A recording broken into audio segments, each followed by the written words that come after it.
What's going on, guys? So in this video I thought I'd just give you a quick iPad 2 versus third generation iPad hardware comparison and overview.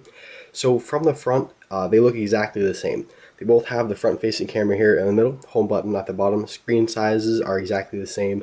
The thickness around the screen is exactly the same. Everything is side by side. They're exactly the same on the front. Go ahead and flip it over on the sides here.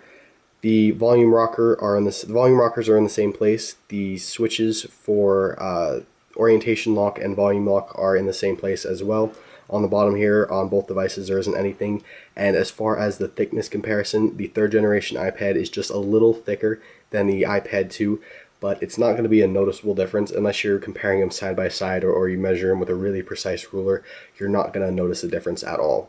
As far as the weight comparison, the iPad 3 again is a little bit heavier than the iPad 2, but unless you're holding them in your hands side by side, or you have a really precise scale, you're not going to be able to tell the difference just by holding the third generation iPad.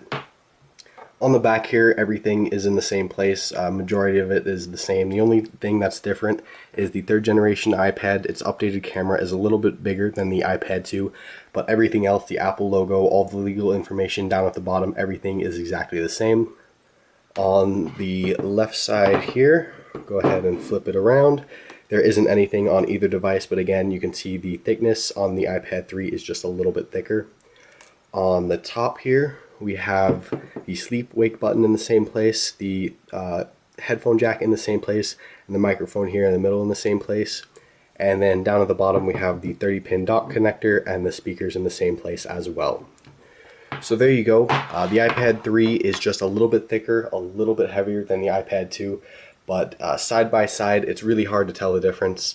They both are exactly the same, and if you have the iPad 2 and you upgrade the iPad 3, you're not going to be able to tell them apart really easily. Everything's exactly the same. The only difference, like I said, thickness and weight. That's basically it. So there you go. If you picked up the third generation iPad, definitely post a comment down below letting me know what you think about it. And if you didn't, let me know if you're getting it or you don't plan on getting it at all. Definitely tell me why. I hope you guys enjoyed, and I'll see you in the next video.